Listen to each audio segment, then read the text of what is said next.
Film की शुरुआत होती है एक डरावने माहौल से। कुछ गुस्साए गांव वाले मशालें लेकर एक पुराने किले का भारी दरवाजा तोड़ने की कोशिश कर रहे होते हैं। दरअसल पिछले कुछ दिनों से गांव के कब्रिस्तान से लाशें रहस्यमय तरीके से गायब हो रही थीं और सबको शक था ये काम उसी पागल वैज्ञानिक डॉ फ्रैंकनस्टाइन का है जो इसी किले में अपने खतरनाक प्रयोग करता है। किले के अंदर अंधेरे में टिमटिमाती बिजली की रोशनी के बीच डॉक्टर अपने भयानक प्रयोग में जुटा था। अलग अलग मुर्दों के शरीर के हिस्सों को जोड़कर एक विशाल महामुर्दा तैयार कर रहा था और आखिरकार वो इसमें सफल भी हो जाता है। लेकिन जैसे ही बाहर भीड़ की गूंज किले की दीवारों से टकराती है, डॉक्टर घबरा उठता है। तभी अचानक परछाइयों के बीच से किले का असली मालिक काउंट ड्रैकुला सामने आता है। वही ड्रैकुला जिसने फ्रैंकनस्टाइन को यह प्रयोगशाला बनाने की इजाजत दी थी। डॉक्टर उससे विनती करता है, मुझे इन लोगों से बचा लो। लेकिन ड्रैकुला ठंडी मुस्कान के साथ कहता है, अब जब तुम्हारा प्रयोग सफल हो चुका है तो मुझे तुम्हारी कोई जरूरत नहीं। डॉक्टर समझ जाता है अब वो खुद अपने ही बनाए राक्षस और उस खून के प्यासे ड्रैकुला के बीच फंस चुका है, क्योंकि ड्रैकुला उस महामुर्दे को अपने किसी शैतानी मकसद के लिए इस्तेमाल करने वाला था। भीड़ आखिरकार उस पुराने किले का भारी दरवाजा तोड़ने में कामयाब हो जाती है। अंदर अंधेरे कमरे में डॉक्टर फ्रैंकनस्टाइन अपने बनाए राक्षस फ्रैंकनस्टाइन के महामुर्दे को किसी भी शैतानी काम में इस्तेमाल करने से साफ इनकार कर देता है। वो कहता है, मैंने ये रचना इंसानियत के लिए की थी, न कि तुम्हारे अंधे खेलों के लिए। ड्रैकुला के सामने डॉक्टर तलवार उठा लेता है और पूरी ताकत से उस पर वार करता है। लेकिन ड्रैकुला हंसते हुए उस तलवार के आर पार निकल जाता है और धीरे से कहता है, तुम भूल गए डॉक्टर, मैं तो पहले ही मर चुका हूँ। डर के मारे डॉक्टर अपने सहायक इगोर को पुकारता है, इगोर मेरी मदद करो। लेकिन तभी इगोर की चालाक मुस्कान सब कुछ कह देती है। वो शुरू से ही ड्रैकुला का वफादार था। कुछ ही पल में ड्रैकुला डॉक्टर को पकड़ लेता है और उसकी गर्दन पर अपने दांत गड़ा देता है। डॉक्टर चीख भी नहीं पाता। उसकी जिंदगी एक पल में खत्म हो जाती है। लेकिन तभी जमीन कांपने लगती है। डॉक्टर की बनाई हुई रचना, वो महामुर्दा फ्रैंकनस्टाइन, जंजीरों को तोड़कर आजाद हो जाता है। अपने निर्माता को मरा देख वो गुस्से में ड्रैकुला पर टूट पड़ता है। उसे उठाकर सीधा जलती हुई फायरप्लेस में फेंक देता है। फ्रैंकनस्टाइन अपने निर्माता की लाश को सीने से लगाकर किले से बाहर निकल जाता है। गांव वाले उसे देख लेते हैं और डर और गुस्से में उसका पीछा करने लगते हैं। उधर किले के अंदर आग में जलता हुआ ड्रैकुला धीरे धीरे राख से बाहर निकलता है। उसके जख्म पल भर में भर जाते हैं और वह अपने असली पिशाच रूप में बदल जाता है। दूसरी तरफ फ्रैंकनस्टाइन डॉक्टर की लाश को लेकर एक पुरानी पवन चक्की में छिप जाता है। गांव वाले उस चक्की को आग लगा देते हैं। भीतर से धधकती लपटें उठती हैं और वो महान रचना वहीं जलकर राख हो जाती है। लेकिन तभी आसमान से कुछ छायाएं उतरती हैं। 4 पिशाच स्त्रियां गांव वालों पर झपट पड़ती हैं। लोग अपनी जान बचाने के लिए भागते हैं और जब आग बुझती है तो उन पिशाच स्त्रियों का असली रूप सामने आता है। वो थीं ड्रैकुला की 3 पत्नियां, जो अपने राक्षस फ्रैंकनस्टाइन की मौत पर शोक मना रही थीं। 1 साल बाद पेरिस की गलियों में हर जगह एक नाम के पोस्टर लगे हैं, वांटेड वैन हेल्सिंग, वही मशहूर दानव शिकारी। वैन हेल्सिंग एक दीवार पर लगा पोस्टर देख रहा होता है। तभी पीछे से एक औरत की चीख सुनाई देती है। वो तुरंत उस दिशा में दौड़ता है और वहां पहुंचकर देखता है एक औरत की लाश जमीन पर पड़ी है। उसकी नजर ऊपर जाती है जहां एक विशालकाय दानव दीवारों पर चढ़ता हुआ भाग रहा होता है। बिना वक्त गंवाए वैन हेल्सिंग अपनी कोट संभालता है और उस राक्षस के पीछे पीछे कूद पड़ता है। वो विशालकाय राक्षस कोई आम दानव नहीं था। उसका नाम था डॉक्टर हाइड। एक समय वो एक साधारण इंसान हुआ करता था, लेकिन अपनी पागल वैज्ञानिक सोच के चलते उसने खुद पर ही एक भयानक प्रयोग कर डाला और उसी दिन इंसान से राक्षस बनने की शुरुआत हुई। अब वही डॉक्टर हाइड पूरी पेरिस सिटी में तबाही मचा रहा था और उसे जिंदा पकड़ने का मिशन सौंपा गया था वैन हेल्सिंग को। लेकिन हेल्सिंग के अपने उसूल थे। वो मानता था कि ऐसे राक्षसों को पकड़ने से ज्यादा जरूरी है उन्हें खत्म करना, ताकि बुराई जड़ से मिट जाए। फिर भी वह कोशिश करता है और चिल्लाता है, डॉक्टर हाइड सरेंडर कर दो। लेकिन हाइड एक दहाड़ लगाते हुए बीच में ही बोलता है, मुझे पकड़ने आया है शिकारी तो आओ, मुझे रोक कर दिखाओ। अगले ही पल वो वैन हेल्सिंग पर हमला कर देता है। एक जोरदार मुक्के से उसे दीवार के पार फेंक देता है। वहीं से शुरू होती है एक तूफानी लड़ाई, छतों पर, दीवारों पर और टूटते शीशों के बीच। लड़ाई के बीच वैन हेल्सिंग अपने ब्लेड से डॉक्टर हाइड का हाथ काट देता है और जैसे ही हाथ गिरता है वो तुरंत अपने मानव रूप में लौट आता है। हाइड दर्द और गुस्से में चिल्लाता है और हेल्सिंग को पकड़कर छत से नीचे फेंक देता है। लेकिन हेल्सिंग भी कोई आम शिकारी नहीं था। हवा में लटकते हुए वो अपनी गन से हाइड के पेट में गोली मारता है, जिससे एक वायर फंस जाता है। हाइड उसे उसी वायर से खींचने की कोशिश करता है, लेकिन उसका संतुलन बिगड़ जाता है और वो जोरदार आवाज के साथ बिल्डिंग से नीचे गिरता है। गिरते वक्त उसका राक्षसी रूप मिट जाता है और वो फिर से इंसान बन जाता है। नीचे खड़ी पुलिस यह देखकर हैरान रह जाती है और अब वैन हेल्सिंग पर मासूम इंसान को मारने का इल्जाम लग जाता है। कुछ समय बाद वैन हेल्सिंग पहुंचता है वेटिकन सिटी की उस गुप्त चर्च में, जहां से यह संगठन दुनिया के तमाम राक्षसों की खोज और नियंत्रण का काम करता है। पोप पहले से ही गुस्से में था, क्योंकि भले ही वैन हेल्सिंग हर मिशन को पूरा कर देता था, लेकिन उसके काम करने का तरीका इतना उग्र था कि आम लोगों को वह एक निर्दयी हत्यारा नजर आने लगा था। पोप कहता है, तुम बुराई को मिटाते जरूर हो हेल्सिंग, पर हर बार उसके साथ दुनिया का भरोसा भी जला देते हो। पोप से हमें यह भी पता चलता है कि वैन हेल्सिंग उन्हें पहली बार चर्च के गेट पर अधमरी हालत में मिला था। उसकी याददाश्त पूरी तरह मिट चुकी थी। चर्च ने उसे शरण दी और तब से वैन हेल्सिंग उनकी खातिर खतरनाक राक्षसों का शिकार करता आ रहा है। अब पोप उसे उसके अगले मिशन के बारे में बताता है, एक ऐसा मिशन जो अब तक के सभी मिशनों से कहीं ज्यादा खतरनाक है। पूरब की ओर रोमानिया में ट्रांसिल्वेनिया नाम की एक रहस्यमयी जगह है, जहां वैम्पायर्स ने दहशत का ऐसा साया फैला रखा है कि लोग रात होते ही अपने दरवाजे बंद कर लेते हैं। सदियों से वहां ड्रैकुला नाम के खूंखार वैम्पायर की हुकूमत चल रही है। कई साल पहले एक राजा था, वलेरियस द एल्डर। उसने भगवान से कसम खाई थी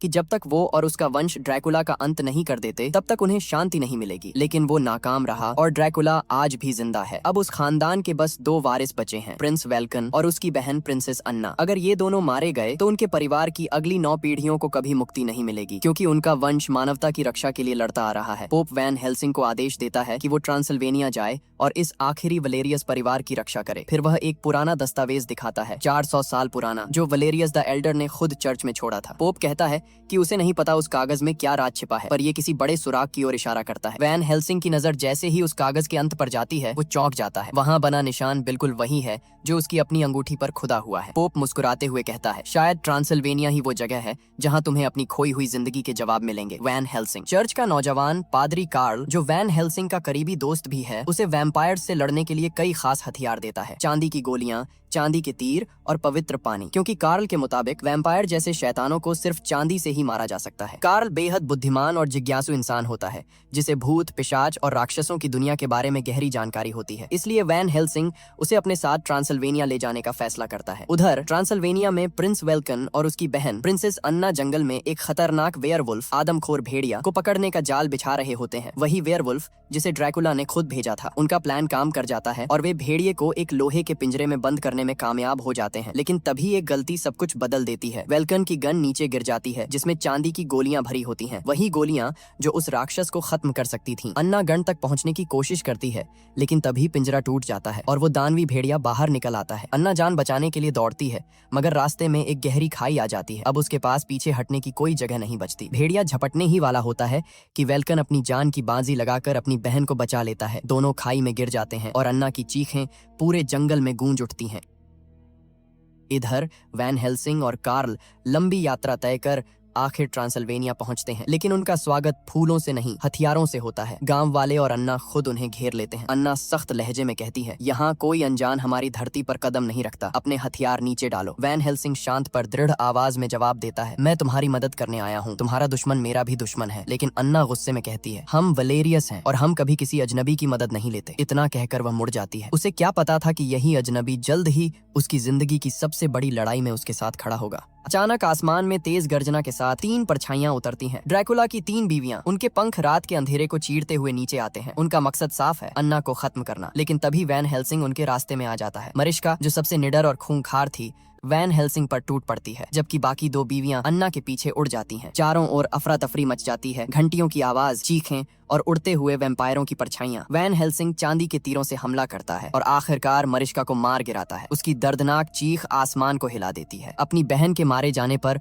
बाकी 2 वैम्पायर बीवियां गुस्से और शोक से कांप उठती हैं, लेकिन अन्ना को मारने की बजाय वे डर और गुस्से में वहां से उड़ जाती हैं। अन्ना हैरान और थकी हुई सांसों में वैन हेल्सिंग से कहती है, पिछले 100 सालों में किसी इंसान ने वैम्पायर को नहीं मारा, तुम पहले हो। इसी वक्त दूर ड्रैकुला के किले में खुद ड्रैकुला अपनी कब्र से जाग उठता है। वो क्रोध में दहाड़ता है, अपनी बीवियों वेरोना और अलीरा पर चिल्लाता है कि उन्होंने अन्ना को क्यों नहीं मारा। लेकिन हैरानी की बात ये थी कि उसे मरिश्का की मौत का जरा भी दुख नहीं होता। वो बस मुस्कुराता है और कहता है, बहुत जल्द इंसान और वैम्पायर के बीच का सबसे बड़ा युद्ध शुरू होने वाला है। उधर अन्ना वैन हेल्सिंग और कार्ल को अपने महल में लेकर आती है। वो बताती है कि ड्रैकुला कभी इसी किले में रहा करता था, लेकिन अब किसी को नहीं पता कि वो कहाँ छिपा है। वो दीवार पर टंगी एक पुरानी पेंटिंग की तरफ इशारा करती है। मेरे पिता घंटों इस तस्वीर को देखा करते थे, उम्मीद में कि शायद ड्रैकुला तक पहुंचने का कोई सुराग मिल जाए। रात गहरी हो चुकी होती है। अन्ना महल में अकेली टहल रही होती है, जब अचानक उसे किसी की मौजूदगी का एहसास होता है। वो पलटती है और उसके सामने उसका भाई प्रिंस वेल्कन खड़ा होता है। उसकी हालत अजीब होती है, मानो किसी दर्द से जूझ रहा हो। वो हड़बड़ी में कहता है, अन्ना, मुझे ड्रैकुला का राज पता चल गया है और उसके पास उसका इलाज भी है। लेकिन इससे पहले कि वो आगे कुछ कह सके, उसकी आंखें लाल पड़ जाती हैं, शरीर कांपने लगता है और वो धीरे धीरे एक भयानक वेयरवुल्फ में बदलने लगता है। अन्ना चीख पड़ती है। तभी वैन हेल्सिंग वहां पहुंचता है और तुरंत अपना हथियार निकालता है, मगर वेल्कन एक झटके में खिड़की तोड़कर रात के अंधेरे में गायब हो जाता है। वैन हेल्सिंग उसके पीछे दौड़ता है, लेकिन अन्ना उसे पकड़कर रोक लेती है। नहीं,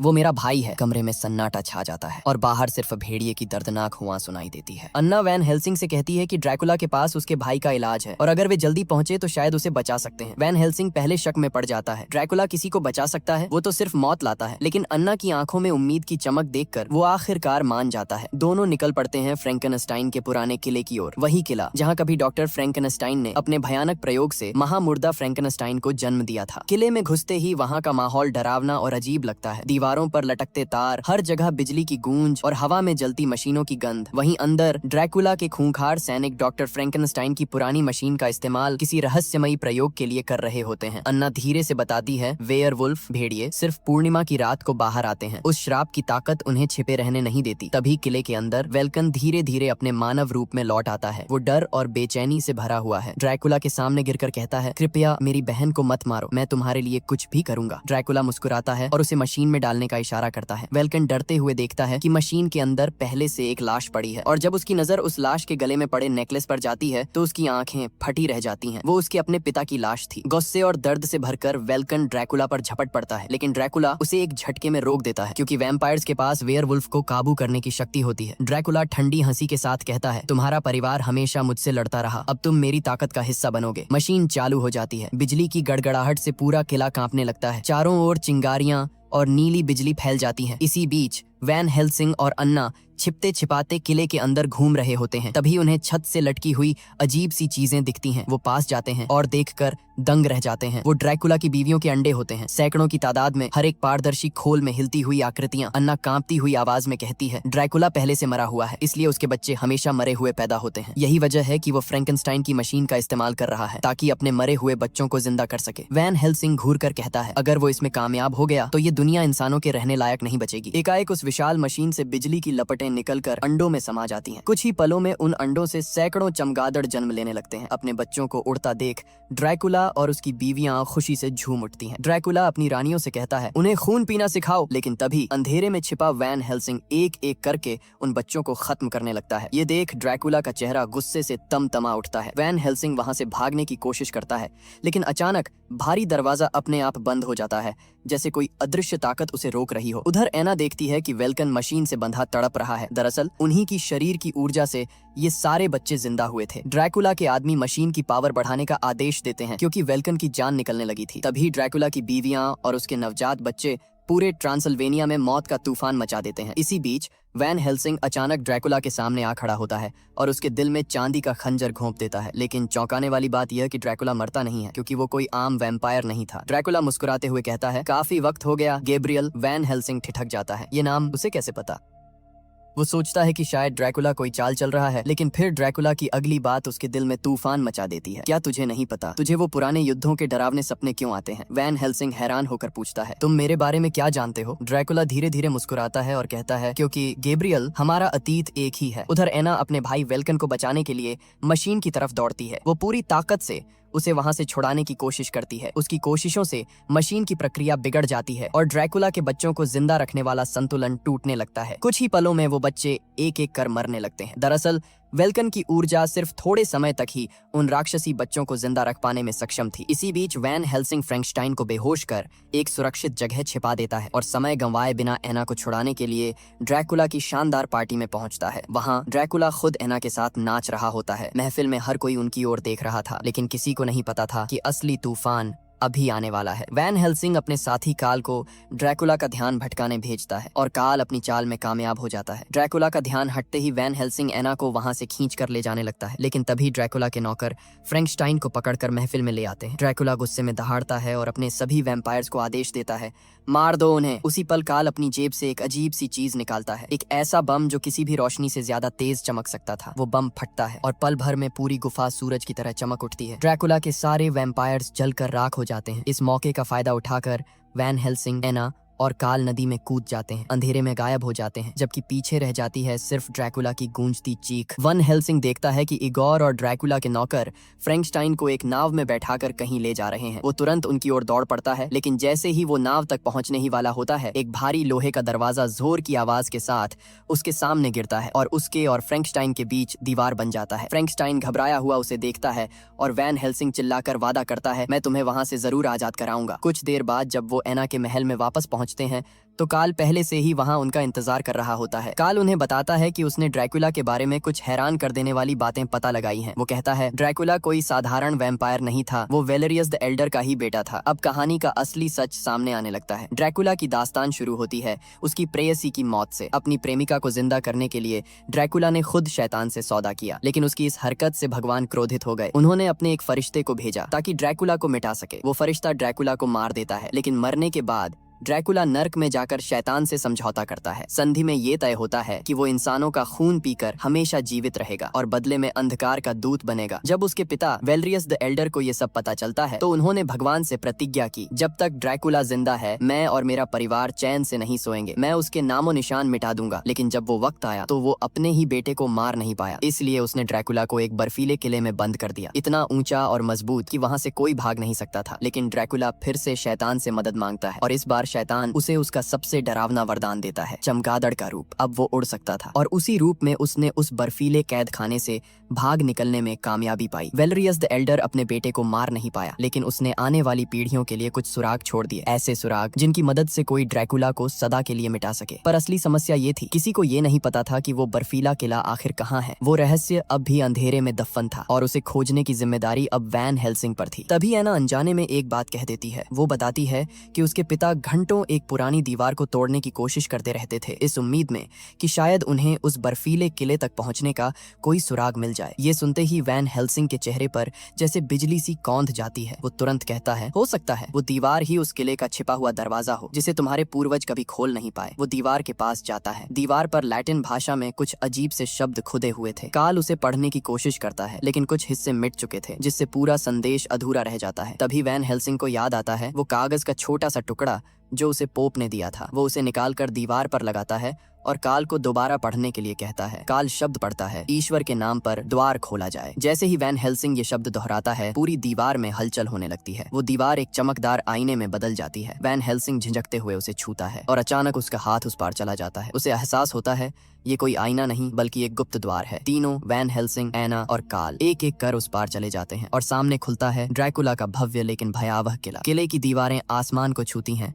और उनके चारों ओर ठंडी हवाएं गूंज रही होती हैं। वैन हेल्सिंग अपने भेड़िए वाली शक्ति का उपयोग कर एना और काल को लेकर अंदर पहुंचता है। किले के भीतर पहुंचते ही उनकी नजर एक और पर पड़ती है, इगोर। उसे देखकर वो घबरा जाता है और भागने की कोशिश करता है, लेकिन वैन हेल्सिंग बिजली की रफ्तार से उसे पकड़ लेता है। तभी गूंजती है एक दर्द भरी चीख, फ्रैंकस्टाइन की। वो देखते हैं कि फ्रैंकस्टाइन एक बर्फीली चट्टान से जकड़ा हुआ है और ड्रैकुला के सेवक उसे किसी प्रयोग के लिए कहीं ले जा रहे हैं। वो वैन हेल्सिंग से चिल्लाकर कहता है, ड्रैकुला के पास आदमखोर भेड़िए के श्राप से मुक्ति का इलाज है। वैन हेल्सिंग यह सुनकर सोच में पड़ जाता है, अगर ड्रैकुला उस इलाज का इस्तेमाल खुद नहीं करता तो फिर उसे अपने पास रखने की जरूरत ही क्या है। तभी काल कहता है, शायद यही राज है, शायद सिर्फ आदमखोर भेड़िया ही ड्रैकुला को मार सकता है। वही उस पेंटिंग का मतलब था। वो आगे कहता है, अब तक किसी भेड़िए की हिम्मत नहीं हुई कि वो पलटकर ड्रैकुला पर हमला करे, लेकिन अगर ऐसा कभी हुआ तो काटने से पहले ड्रैकुला खुद को बचाने के लिए उस इलाज का इस्तेमाल करेगा, ताकि वो मरने से पहले भेड़िए को फिर इंसान बना सके। काल की बात सुनकर वैन हेल्सिंग समझ जाता है कि यही आखिरी रास्ता है। काल उसे एक योजना बताता है, जब तुम भेड़िया बनो तो ड्रैकुला को खत्म कर देना, तब तक मैं और एना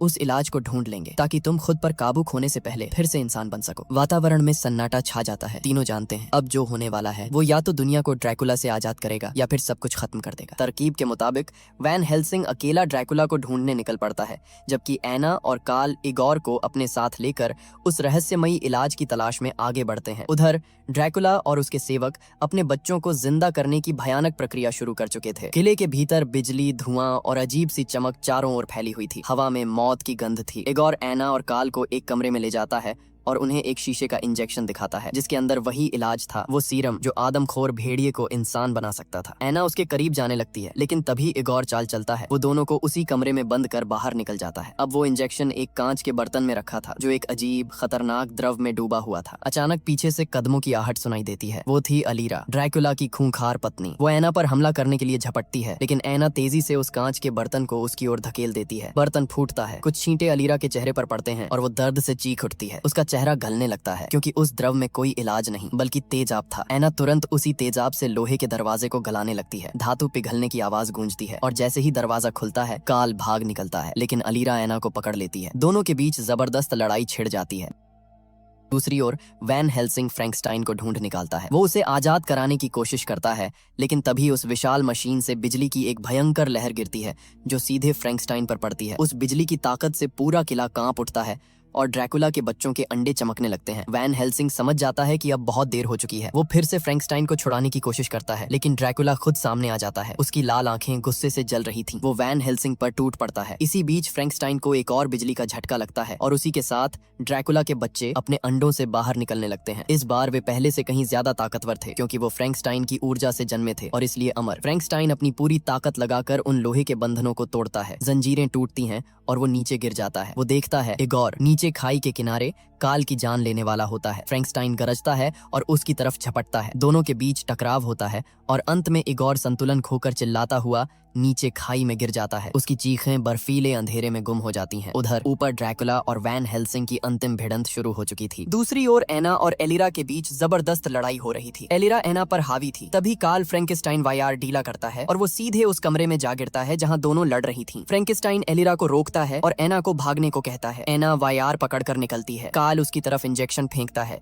जिसे वो तुरंत पकड़ लेती है, लेकिन तभी एलिरा पीछे से उस पर वार करती है। इधर रात के 12 बजते ही वैन हेल्सिंग पूरी तरह भेड़िया बन चुका होता है। अब उसकी और ड्रैकुला की भयंकर लड़ाई शुरू होती है। कभी ड्रैकुला हावी होता है तो कभी वैन हेल्सिंग। वहीं एना एलिरा को मार देती है और जैसे ही वैन हेल्सिंग ड्रैकुला पर भारी पड़ने लगता है तभी चांद बादलों के पीछे छिप जाता है। चांद जैसे ही बादलों के पीछे छिपता है वैन हेल्सिंग कुछ पल के लिए खुद पर काबू खो देता है। ड्रैकुला इस मौके का फायदा उठाता है और उस पर हमला कर देता है, लेकिन अगले ही पल चांद दोबारा निकल आता है और वैन हेल्सिंग पूरी ताकत से ड्रैकुला पर टूट पड़ता है। दोनों के बीच आखिरी भयानक टक्कर होती है और आखिरकार वैन हेल्सिंग ड्रैकुला को मार देता है। ड्रैकुला के मरते ही उसके सारे बच्चे भी खत्म हो जाते हैं, लेकिन अब वैन हेल्सिंग पूरी तरह भेड़िया बन चुका होता है। एना दौड़कर उसके पास आती है पर वो खुद को रोक नहीं पाता और गलती से एना को मार देता है। सुबह होती है। वैन हेल्सिंग इंसानी रूप में लौट आता है और देखता है कि एना अब नहीं रही। वो उसे अपने हाथों से अंतिम संस्कार देता है। आसमान में उगता सूरज और शांति का माहौल बताता है कि ड्रैकुला का आतंक आखिरकार खत्म हो चुका है।